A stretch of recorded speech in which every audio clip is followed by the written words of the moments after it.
You've heard of it, haven't you? The Legend of Sparta? When I was young, my father would tell me stories about it.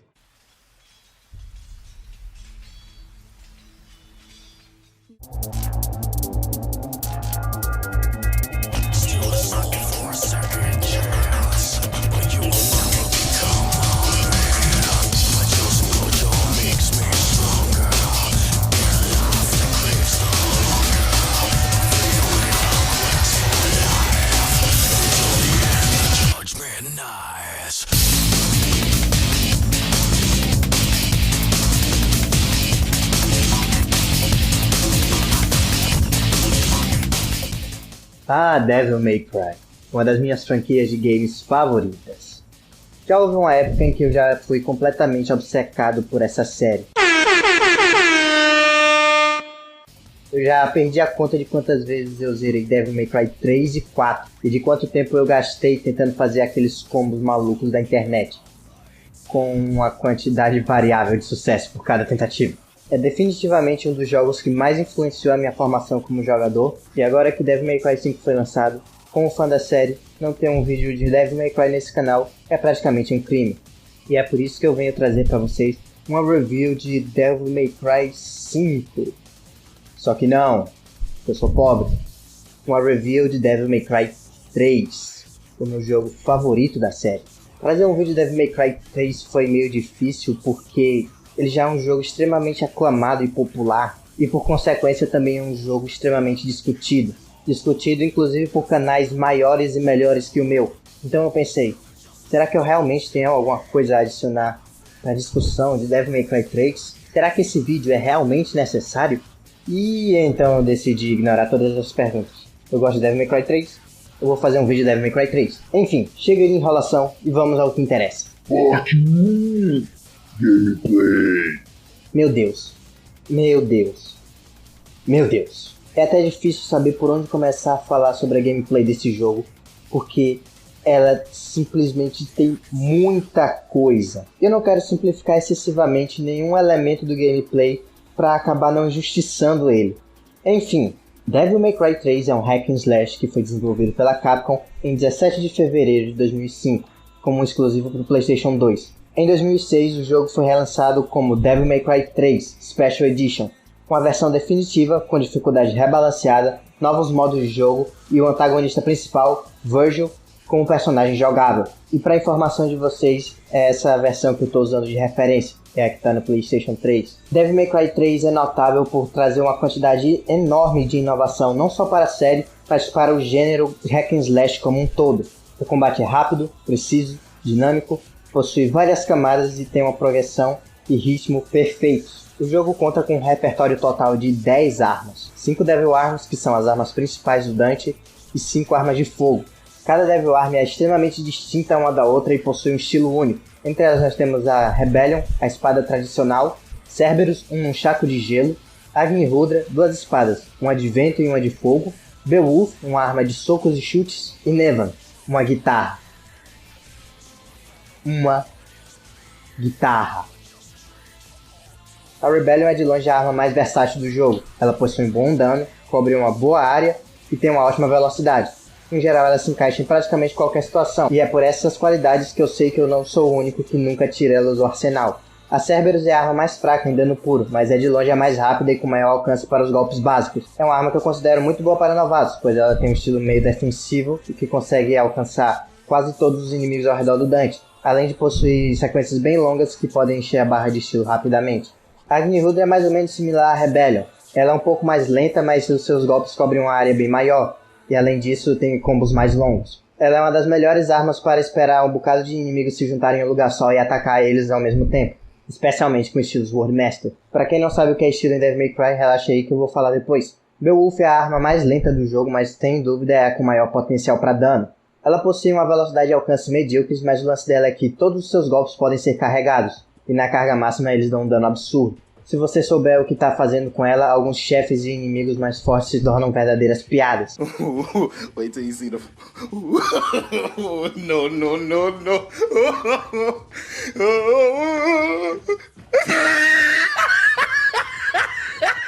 Mesmo a guitarra é uma das armas mais difíceis de serem controladas. Ela não tem um combo básico, em lugar disso, ela possui várias funções que envolvem jogar morcegos elétricos nos inimigos. Ela tem um bom dano e um alcance absurdo, porém é meio difícil usar ela em várias situações. Além das Devil Arms, nós temos 5 armas de fogo auxiliares. Ebony Ivory, pistolas duplas, a espingarda, que é uma espingarda, a Artemis, que eu não sei o que ela é. Eu honestamente não sei o que é uma Artemis. Olha pra isso e me diz que você sabe o que é isso. Não dá. Bem, eu sei que ela consegue jogar magia. E também temos o rifle gigantesco, a Spiral, e a Kalina N, uma bazooka. Ebony e Ivory dão pouco dano, mas são super rápidas e versáteis, sendo utilizáveis a basicamente qualquer momento. São bastante úteis para manter a barra de estilo alta, enquanto você pensa na próxima coisa a fazer ou simplesmente compra tempo. A Shotgun é uma das armas que eu mais considero difíceis de utilizar de maneira efetiva, pelo menos sem Gunslinger. Ela foi feita visando para atacar grupos de inimigos de perto. Se você está de longe, ela não dá um bom dano, e também não contribui muito para a barra de estilo. O lance aqui de perto, quase sempre a melhor opção vai ser as Devil Arms mesmo. Compensação, no estilo Gunslinger é uma das armas que mais melhora, sendo capaz de dar danos absurdos. Apesar de fora do estilo Gunslinger ela não ser muito útil, meter sal na cara de demônio continua igualmente divertido. Artemis é a arma mais poderosa que dá para ser usada no ar. E para ser perfeitamente honesto, sem Gunslinger ela é bem chatinha. A cadência de tiro dela não é muito boa e ela parece não dar muito dano. Mas eu tenho certeza de que ela foi feita para o estilo Gunslinger, porque com ele ela é completamente destruidora, podendo fazer coisas que variam entre chover balas e atirar várias vezes num inimigo só. A Spiral é um rifle gigantesco que possui um dano e alcance bem alto, além de aumentar bastante a barra de estilo, mas possui uma cadência de tiro bem baixa, apesar de que existem vários truques para aumentar essa cadência. Kalina E é uma das armas que eu considero mais úteis. Ela lança um míssil de curto alcance que explode qualquer coisa ao seu redor, podendo lhe salvar de várias enrascadas. O maior problema dela é não aumentar muito a barra de estilo e ter uma cadência de tiros fraca. Mas de novo, existem truques para aumentar essa cadência. Um ponto interessante a se notar é que a coisa mais interessante dessas armas não são as armas em si, e sim o modo que o jogo faz você usar elas. Devil May Cry 3 é um jogo focado em estilo e performance. No Devil May Cry 1 tinha isso, mas eu sinto que ficava meio em segundo plano. Apesar de ter um bom incentivo de orbes extras para uma boa performance, não dava para voltar para as fases e treinar no Devil May Cry 1.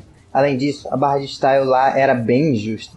Era mais um medidor de o quanto você consegue atacar sem parar do que realmente o quanto você varia no estilo. De modo geral, focar no estilo no Devil May Cry 1 acabou sendo uma experiência meio frustrante. Então quando eu joguei o jogo eu foquei mesmo em passar de fase. Mas a história é diferente com Devil May Cry 3. Tudo aqui é muito bem balanceado e regulado de maneira que a busca pelo estilo não seja só tão divertida quanto um gameplay casual, como seja até uma experiência superior.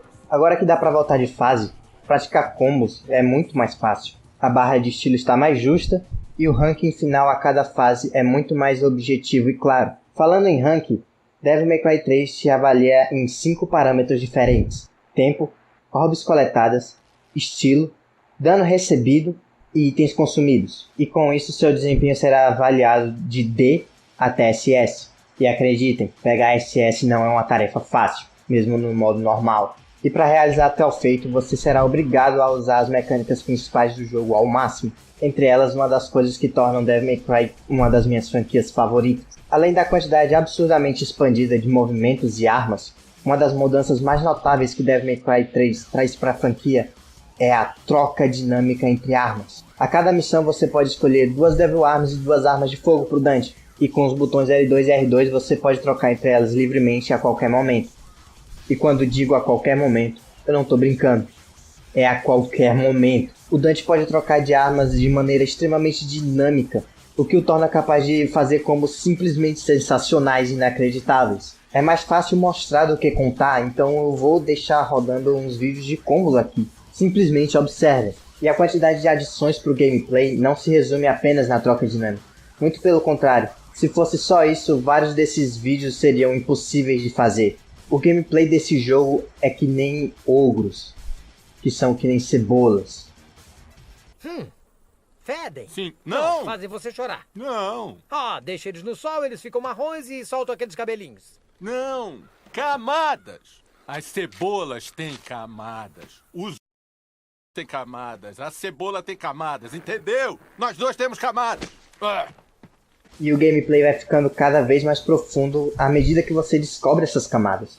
Primeiro existem os styles, ou estilos, que mudam a função do botão bola do controle de acordo com o que você escolher. Existem 4 styles principais: Trickster, Swordmaster, Gunslinger e Royal Guard.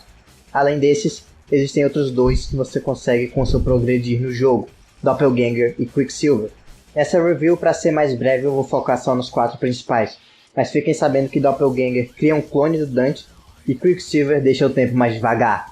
Trickster é o único estilo que foca quase que completamente na defensiva. Ele te dá várias esquivas e teleportes que possuem muito mais frames de invencibilidade que o pulo e a esquiva normal. Eu pessoalmente acho um estilo meio inútil fora de certos chefes, mas é perfeito para novatos no jogo. Tanto que é o estilo padrão com o qual você começa. Swordmaster é o meu estilo favorito. Ele expande os movimentos das Devil Arms do Dante, dando a elas golpes bem mais poderosos do que o normal, além de aumentar drasticamente as possibilidades para boas sequências e adicionar movimentos muito bons para certas situações. De maneira geral, é um ótimo style para causar o máximo de dano possível, e eu considero ele perfeito para jogadores que estão entre o nível intermediário e o avançado. Gunslinger já foi por muito tempo o meu estilo favorito, pois nele as armas de fogo vão de meros complementos para a barra de style ou ferramentas para se livrar de situações específicas para uma parte tão empolgante da moveset do Dante quanto as armas principais. Como o nome já diz, é um style que foca nas armas de fogo e adiciona várias funções para ela, como tiros carregados, pesadas brutais, ataques de lança-mísseis e até mesmo uma chuva de balas. Por adicionar uma versatilidade maior nas armas do Dante e ficar bem mais fácil de variar e manter o estilo alto por causa disso, eu recomendo para jogadores intermediários e iniciantes. Royal Guard é o estilo com que eu sou menos experiente, mas ele se trata de defender de ataques de inimigos para reduzir dano, ou caso você tenha um timing muito bom, não receber dano nenhum. Ao defender ataques, Dante vai ganhando ira, que quando acumulado bastante ele pode soltar em um ataque devastador. É um style que eu considero quase overpower, pois além de ter o seu uso principal, ele é usado em vários cancels do jogo para aumentar a cadência de tiros da shotgun a um nível absurdo, por exemplo. É um ótimo estilo, mas para usar de maneira 100% eficaz, você sem dúvidas vai ter que ser um jogador avançado, pois o timing é extremamente preciso. Também existem espalhadas pelas fases essas estátuas onde o jogador pode trocar as armas e o estilo que ela estiver usando. Nas dificuldades mais baixas elas são meio irrelevantes, a menos que você queira comprar alguns itens. Mas em modos como Very Hard e Dante Must Die, vale a pena dar uma checada nelas para trocar de armas e estilos que se acomodem melhor para cada situação. Como eu disse, Devil May Cry 3 é um jogo de performance, e ter uma boa estratégia para o melhor desempenho possível faz parte disso. Outra coisa interessante foi a mudança feita na Trigger Gauge, o medidor de Devil Trigger. Nesse jogo ele pode ser utilizado de duas maneiras: a tradicional, que torna o Dante em um demônio, que fica mais forte, ou a Trigger Explosion, onde você segura o botão do Devil Trigger para carregar uma explosão que dá um dano absurdo. O legal disso é que adiciona um certo nível de estratégia. O Devil Trigger te torna mais resistente e recupera um pouco seu HP, então se você estiver apanhando é melhor ligar o Devil Trigger. Mas se você estiver mais de boa, usar a explosão normalmente é a melhor opção. Saber quais lugares são os melhores para ativar a explosão de Devil Trigger é uma das melhores coisas que você pode fazer para otimizar a sua missão, especialmente no parâmetro tempo. Além disso, o jogo tem vários cancels. Para quem não sabe, cancel é um termo emprestado de jogo de luta e querem dizer basicamente que são truques usados para cancelar o final de animações de certos ataques que gastam tempo. Ou seja, você pode atacar mais em menos tempo. Por exemplo, esse jogo tem Weapon Switch Cancel, Jump Cancel, Royal Guard Cancel, Buff Cancel. Eu me aprofundaria um pouco em cada um desses, mas aí o vídeo iria se tornar um tutorial introdutório a combate avançado de Devil May Cry. E esse não é o foco dele. Com tantas opções, o jogo basicamente te implora a ser criativo com elas, a criar seus próprios combos e a melhorar no jogo para conseguir fazer mais combos que você não conseguia antes. Por conta disso, eu acho que um dos únicos problemas que eu tenho em relação a gameplay com esse jogo é que ele não tem um modo de treino. Ficar bom em Devil May Cry 3 é mais difícil do que idealmente deveria ser porque ele não te oferece isso. Claro, o jogo tem várias áreas infestadas de inimigos, mas poucas chegam perto do ideal para se treinar. Alguns podem dizer, mas tem o fácil, ele pode servir como modo de treino. Contraintuitivamente, a dificuldade fácil é a pior para se treinar, pois todos os inimigos simplesmente morrem antes que você consiga fazer um combo interessante. Outro problema é que às vezes o level design pode dar uma quedinha. Existem umas seções de plataforma no jogo onde fica bem claro que a movimentação do Dante não foi pensada para uma plataforma. A câmera também às vezes pode simplesmente resolver te ferrar, mas todos esses são problemas pontuais que não estão presentes pelo jogo inteiro. Na minha opinião, Devil May Cry 3 é um jogo muito além de seu tempo em gameplay. Ele é um jogo de 2005, mas eu prefiro jogar ele a muitos jogos mais atuais do gênero. Também é legal pontuar que não é só o combate que recebe toda essa quantidade de polimento. A trilha sonora do jogo contém alguns dos meus temas de batalha favoritos. Os gráficos, tanto em aspectos técnicos quanto artísticos, me impressionam muito. Os modelos de cada personagem são bem detalhados pro PS2, e pra mim dentro do console só perdem para jogos que usam gráficos como os seus maiores pontos de venda, como Final Fantasy X, 12 e God of War, e ainda assim por uma margem consideravelmente pequena. Os gráficos às vezes podem abusar um pouco do cinza, mas fazem um ótimo trabalho em trazer uma versão mais surreal da atmosfera gótica que tem no 1 e no 2, o que é muito bom para compensar o clima de tensão que existia no Devil May Cry 1, aquele basicamente não existe, pois apesar dos inimigos de modo geral serem superiores, eles são bem menos capazes de ferrar com a sua vida.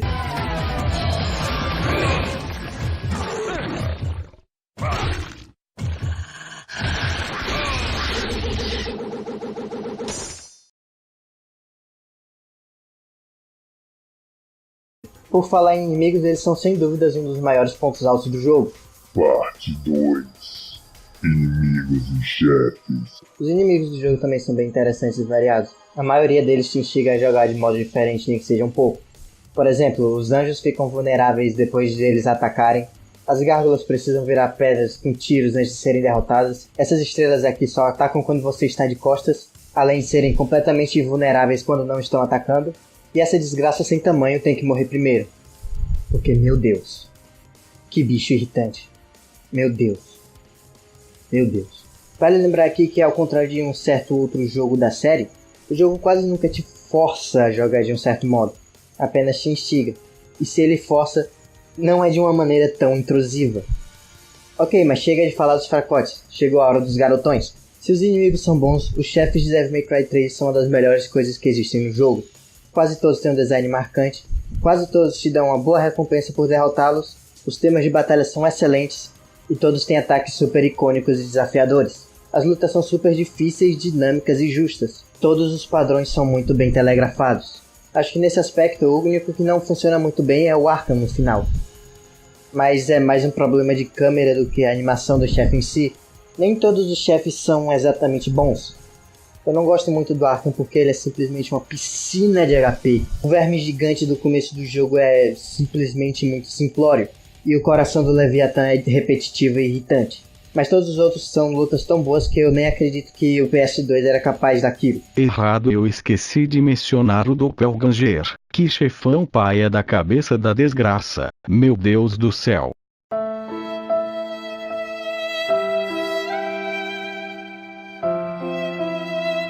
Meus favoritos são a Neva, pois ela não faz um esforço para não ser atacada, se movendo constantemente pela arena, mas sem forçar demais. O Beowulf, por ter padrões excepcionalmente desafiadores, e é claro, sem dúvida nenhuma, em primeiro lugar, Vergil 3. O último confronto com Vergil é simplesmente uma obra-prima das lutas de videogame. Os movimentos dele são rápidos e brutais, pedindo o máximo de reflexo possível do jogador, além de que ele responde muito bem a quase tudo que você manda, o tornando imune a técnicas baratas. Se você não escolher o melhor momento para atacar ele com a espada, ele vai simplesmente refletir e contra-atacar ou se teleportar para longe. Se você tentar atacá-lo com tiros, ele vai simplesmente defletir com a espada. Ou se ele estiver no Devil Trigger, ele nem ao menos vai se importar de bloquear seus tiros. O quão fodão você tem que ser para estar recebendo uma rajada de tiros e simplesmente ignorar ela. Meu Deus do céu. Até o jeito que ele anda tem uma tensão natural para a batalha. Uma hora ele tá bem na sua vista, outra hora ele tá em cima da sua cabeça tentando partir ela ao meio. Por favor, senhor Veja, não me machuque. Coisa legal aqui é que a maioria dos chefes possui fraquezas escondidas. Por exemplo, o Beowulf recebe mais dano se você atacar o olho dele, o Geryon é derrubado se você acertar na cabeça dele, e se você der um parry perfeito em algum dos irmãos Agni-Rudra, eles vão largar a espada e ficar vulneráveis. A parte mais interessante é que elas não ficam na cara, você vai ter que descobrir elas sozinho. E a maioria delas vem naturalmente se você pensar fora da caixa, no lugar de ter uma fraqueza super óbvia. Uau, onde será que eu devo acertar? Parte 3. Dificuldade e mobs. Outra coisa que o jogo trata de maneira interessante são seus níveis de dificuldade. Antes de falar por que a dificuldade de Devil May Cry 3 é boa, eu quero falar porque a maioria dos controles de dificuldade de videogames são ruins. Ou pelo menos na minha experiência, é claro. Vários jogos têm como nível de dificuldade apenas a quantidade de HP e dano que os inimigos dão. E isso é meio chato porque em alguns jogos isso não muda praticamente nada. Quando é só o HP e o dano dos inimigos que mudam, o jogador não é forçado a melhorar de verdade no jogo. É só ele usar a mesma estratégia de antes, só que mais vezes. Em alguns outros jogos é ainda pior. Às vezes numa dificuldade normal o jogador tem várias opções, vários modos de chegar no objetivo, mas em dificuldades maiores essas estratégias se tornam simplesmente inviáveis. E o único jeito bom de verdade é usar a estratégia mais eficiente possível. Certo, e por que isso não é uma coisa boa? O jogo te obrigou a ficar melhor, não obrigou? Ele te obrigou a tomar a melhor decisão. Mas eu acho que fora do gênero de estratégia, a melhor decisão, a mais eficiente, nem sempre é mais divertida. Pelo contrário, quando só um modo de jogar é o único viável, ele vai ficando repetitivo e tedioso. O ideal é fazer com que dificuldades mais elevadas eliminem as estratégias menos eficientes, mas ainda mantenham um leque de opções significativo nas mãos do jogador. E sabe um jogo que faz exatamente isso? Devil May Cry 3. Devil May Cry 3 possui vários níveis de dificuldades e modos especiais, como o Normal, o Hard, o Very Hard e o Dante Must Die, além do Heaven or Hell. O Normal é bem... normal. A experiência é padrão de Devil May Cry 3 Special Edition. Hard é a dificuldade da versão americana original do jogo, sem ser a Special Edition, que veio pra cá com um balanceamento diferente da versão japonesa. Na minha opinião, não muda muita coisa, mas rendeu pro jogo um lugar bem alto nas listas de jogos mais difíceis de todos os tempos. Então quem sou eu pra contrariar? Aonde o bicho pega mesmo é no Very Hard e no Dante Must Die, onde as ondas de inimigos são remixadas, os demônios têm uma quantidade notavelmente superior de vida e dano e assumem uma postura absurdamente agressiva, difícil de acertar, e alguns ganham até mesmo golpes novos ou versões superiores de golpes anteriores. E no Dante Must Die eles ganham até mesmo o Devil Trigger, a mesma magia que torna o Dante um demônio super resistente. Como as ondas são remixadas e os inimigos têm ataques novos, você realmente tem que se adaptar, e não simplesmente repetir a mesma estratégia o tempo todo. Embora isso ainda funcione em um certo grau. Mas em que jogo não funciona? Por ser um jogo focado em estilo, o fato dos inimigos terem mais HP tem um efeito inverso ao que normalmente teriam. Se em outros jogos os inimigos se tornam sacos de pancadas para o mesmo golpe o tempo todo, aqui eles se tornam sacos de pancadas para sequências incríveis. Os chefes não mudam tanta coisa assim, eles ficam com mais HP, dão mais dano e ficam furiosos mais cedo, quando aplicável. Para alguns eles podem ser as piores partes das dificuldades mais elevadas, já que eles ficam com a quantidade absurda de HP, o que pode tornar a luta contra eles muito frustrante ou longa. Mas pessoalmente para mim, os padrões que eles já têm são o bastante para manter a luta interessante pelo tempo que eles ficam, além de que alguns ainda continuam com fraquezas bem abusáveis.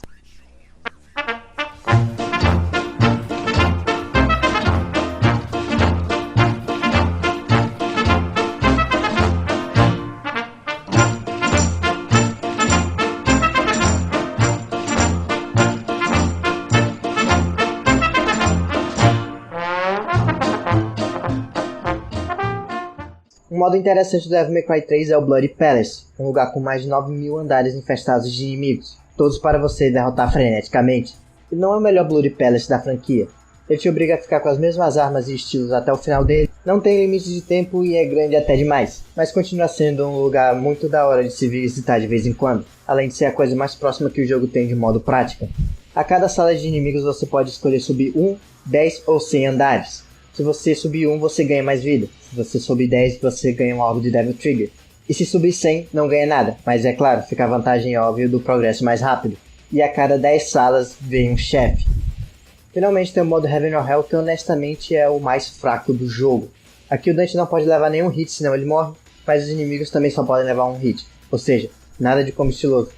E se você pegar a Ebony Ivory, esse modo é sinceramente uma piada. Parte 4. História. Alerta de spoiler. A história de Devil May Cry 3 foca em Dante e Virgil, os dois filhos de Sparda. Após 8 anos depois do incidente que a sua mãe foi morta por demônios, Dante se tornou um exterminador de demônios profissional. E logo antes de inaugurar seu lugar para negócios, ele recebe de um homem misterioso chamado Arkham um convite de Virgil, dizendo que o espera na Temen-ni-Gru, a torre demoníaca que ele ergueu na cidade. Virgil desperta Temen-ni-Gru para liberar o poder que seu pai Sparda selou na torre, e convida Dante porque para isso ele precisa de seu amuleto, uma das únicas memórias de seu pai e sua mãe. O problema é que se o poder de Sparda for liberado, a ponte entre o mundo demoníaco e o dos humanos vai ser liberada também, mas o Virgil não tá nem aí pra isso. Então acontece uma das cenas de introdução mais icônicas dos videogames de ação, e Dante aceita o convite de seu irmão e parte em direção à torre. Antes de entrar, ele enfrenta um Cerbero, que ao perder para ele questiona sua humanidade. Guardem bem esse diálogo, pois essa é a história de Dante encontrando quem ele é. Who knows? I'm not even sure myself. Logo após isso, ele encontra Lady pela primeira vez, uma garota teimosa que odeia demônios, e trata Dante como se ele fosse um. No início eles meio que se ignoram, mas futuramente ambos vão significar bastante um para o outro na história. Após passar por vários desafios na torre, Dante finalmente encontra Virgil, e o diálogo entre os dois demonstra que o Dante não tá nem aí pro que tá acontecendo, ele não tá nem aí pra torre demoníaca, ele só quer parar o Virgil porque ele não gosta dele. Why do you refuse to gain power? The power of our father, Sparda. Father? I don't have a father. I just don't like you, that's all. Dante tenta enfrentá-lo, mas seu irmão prova ser um oponente mais do que a altura dele, então ele recebe uma verdadeira surra. Virgil então pergunta por que ele se recusa a herdar o poder de seu pai, Sparda. Pra quem não sabe da história de Devil May Cry, Sparda foi um demônio que se apaixonou por uma humana, Eva, com a qual ele teve Virgil e Dante. Lutou bravamente contra as hordas de seu próprio mundo para defender o mundo dos humanos. Um dia ele desapareceu por razões desconhecidas, e não pôde estar com Eva quando ela teve a sua casa invadida e foi morta por demônios. Dante, odiando seu pai por não ter salvo sua mãe, responde que não tem pai. Virgil então termina o que começou e rouba um amuleto de Dante, que deixa ele só um pouquinho puto, já que essa era uma das únicas coisas que ele dava valor. Esse é o primeiro ponto-chave pro Dante, onde ele fica tão zangado por ser incapaz comparado ao seu irmão, que desperta o seu lado demoníaco e usa o Devil Trigger pela primeira vez. Então ele procede para matar um Leviatã, porque sim. No caminho para enfrentar Virgil de novo, Dante encontra a Lady outra vez. Ela revela que Arkham, o homem misterioso do começo, era seu pai, e por ter achado o corpo dele ao mesmo tempo que Dante, ela acha que ele o matou. Isso a deixa completamente furiosa e explica como ela que deveria ter matado Arkham, pois aquilo era um assunto de família.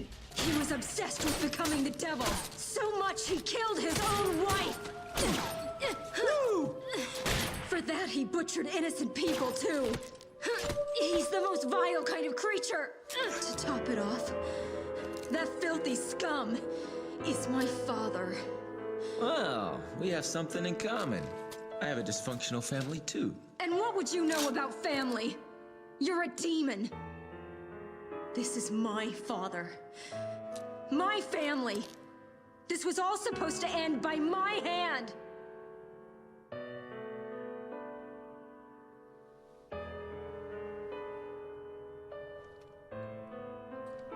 E aí Dante começa a refletir sobre a sua relação com Virgil e seu pai.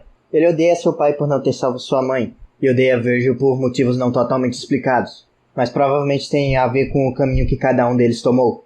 Virgil abraçou completamente seu lado demoníaco e procura poder incessantemente, mesmo que às custas da humanidade. Assim ele nunca mais vai ter que sofrer como ele sofreu quando ele perdeu a sua mãe. Enquanto Dante parece ser meio indeciso o quanto ele é, e aparentemente rejeita ambos os seus lados, humano e demônio. Mas pela empatia que ele estava sentindo nesse momento por Lady, fica cada vez mais difícil dele ignorar o seu lado humano. Family, huh? Gradualmente ele vai se tornando um verdadeiro sucessor de Sparda, um demônio com o coração de um humano. A mudança de atitude de Dante é demonstrada na missão 16, onde ele diz para Lady que é melhor deixar tudo isso com ele, já que ela é apenas uma humana comum. Lady insiste que ela que deveria matar Arkham, que estava vivo e apenas usando a morte como um truque. Dante diz para Lady lutar com ele, já que ela diz que se ela não conseguir vencer ao menos ele, ela jamais teria uma chance contra Virgil e Arkham. Ao final da luta fica claro que Dante é um oponente muito acima do nível de Lady, e ela desiste hesitantemente de sua vingança, emprestando sua arma para Dante. Mas antes dele ir embora, ela pergunta: Why do you care so much? This is my family picture too. Na missão 19 podemos ver um Dante já completamente dedicado à responsabilidade de preservar o legado de seu pai Sparda, tentando para Arkham para proteger a humanidade e prevenir que o poder de seu pai caia em mãos erradas. De fato, ele abraçou essa responsabilidade com tanta força que logo na missão seguinte ele parece estar disposto a até mesmo matar seu próprio irmão. Aparentemente antes também, mas agora a motivação dele é bem mais séria. Se antes ele não gostava do Virgil, agora ele está o enfrentando porque defende o que considera correto. No final, Dante finalmente o derrota, e Virgil cai intencionalmente no submundo. Dante sai da torre cheio de tristeza e começa a chorar, algo que verdadeiros diabos jamais seriam capazes de fazer.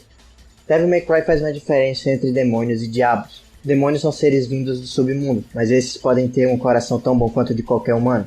Enquanto diabos, sejam eles humanos ou demônios, são pessoas que jogam seus sentimentos de bondade fora, normalmente em troca de poder. Dante fica confuso e não sabe se o que ele achou dentro de si é a humanidade. Ou talvez ele só não queira admitir que agora ele liga para as pessoas, e responde que diabos nunca choram, acreditando ele mesmo ser um diabo.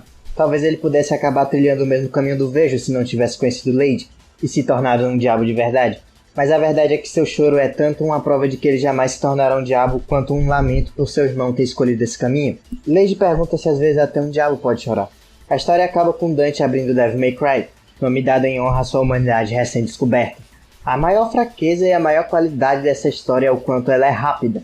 Devil May Cry 3 pode ter uma história bonitinha, mas o foco do jogo ainda é a ação, e por causa disso as cenas jamais ficam por muito tempo para não quebrar o ritmo. Mas por outro lado, para alguns pode ser extremamente difícil pegar carisma por um personagem que foi apresentado por tão pouco tempo. Dante é o único personagem principal bem desenvolvido, enquanto os outros são mais forças que movem o seu crescimento. Isso não quer dizer que os outros são ruins, muito pelo contrário, eles cumprem o papel deles na história de maneira muito boa.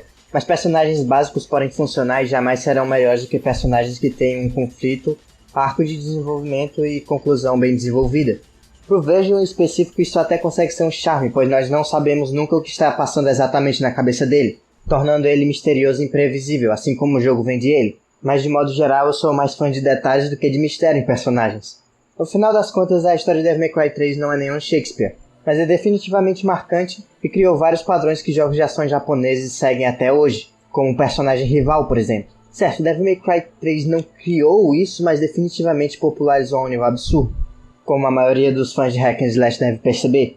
Pois bem, esse foi Devil May Cry 3. Sem dúvidas um dos jogos mais icônicos do gênero Hack and Slash e um dos meus jogos favoritos de todos os tempos. Um game que ajudou a definir um gênero inteiro e até hoje é referência nele, tendo resistido até o momento muito bem pelo teste do tempo. É pelo combate sensacional e profundo, ação e inimigos frenéticos, chefes marcantes e variados, uma história que por época aumentou os padrões para jogos de ação, e ótima trilha sonora que esse jogo é lembrado até hoje.